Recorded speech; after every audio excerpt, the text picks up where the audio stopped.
दोस्तों, किताब कहानी के सिलसिले में आज जिस किताब की कहानी जिसका तारुफ आप दोस्तों के साथ मैं शेयर करूंगा, ताकि आपने अगर नहीं पढ़ा तो आप ज़रूर उसे पढ़ें। क्योंकि अगर आपने इसको नहीं पढ़ा तो मैं समझूंगा कि आप दुनिया के क्लासिक लिटरेचर के पीस से एक ऑल टाइम शाहकार माना जाने वाले नावल से महरूम रह जाएंगे। तो ये एक ज़रूर पढ़ने जैसा नावल है, जो है दी मदर, जो मैक्सम गोरकी का, रशियन जो राइटर है, जो किसी तारफ के मोहताज नहीं है, वो उसका लिखा हुआ नावल है, जो इनकलाबी तहरीक और मजदूरों की जद्दोजहद की अक्कासी करता है। कहानी रूस के एक छोटे सनती शहर में रहने वाले एक गरीब खातून प्लाशा नावना और उसके बेटे पाउल के गिर्द घूमती है। पाउल जो है वो अपनी ज़िंदगी में समाजी नाइंसाफ़ी और गुर्बत के ख़िलाफ़ बगावत करता है, जो मज़दूरों के हुकूक़ के लिए लड़ता है और एक इनकलाबी ग्रोह का हिस्सा बन जाता है। इस दौरान उसकी माँ, जो पहले एक डरी हुई और सादा औरत थी, बेटे के नज़रियात और जुर्रत से मुतासिर होकर वो ख़ुद भी इनकलाबी तहरीक का हिस्सा बन जाती है। कहानी में मजदूर तबके के हालात, उनके खिलाफ जुल्म और उनकी आज़ादी के लिए जो जदोजहद है उसको नुमायाँ किया गया है। प्लाशा अपनी ज़िंदगी कुर्बानियों के ज़रिए इनकलाबी तहरीक को आगे बढ़ाती है। उसका किरदार माँ की मोहब्बत और कुर्बानी की अलामत बन जाता है।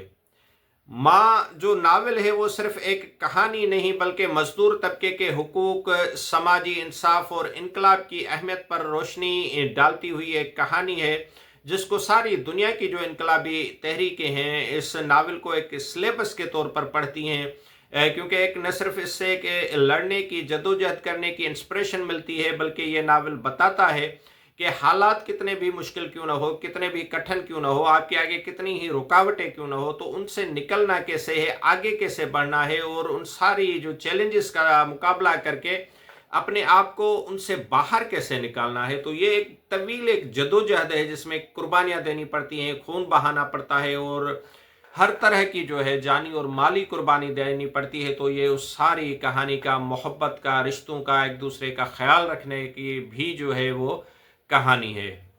मैक्सिम गोरकी ने इंसानी जज्बे और कुर्बानी को निहायत खूबसूरती से इस नावल में पेश किया है, और नावल हमें सिखाता है कि समाजी नाइंसाफ़ी के खिलाफ खड़ा होना और मजलूमों का साथ देना एक अजीम मकसद है। नावल की ख़ास बात इसकी जज्बाती गहराई है, जो इमोशनल इसमें एक टच दिया गया है माँ बेटे के रिश्ते का और उनके नज़रियात का समझने का, और फिर एक दूसरे के सपोर्ट करने का इनकलाब के लिए। जहाँ एक माँ अपने बेटे के नज़रियात को समझती है और उसकी जद्दोजहद में शामिल हो जाती है, और ये नावल के लिए एक तरगीब है, जो जुल्म के ख़िलाफ़ आवाज़ उठाने से घबराते हैं ऐसे लोगों के लिए एक नसीहत भी है कि किस तरह से ये आवाज़ उठा सकते हैं।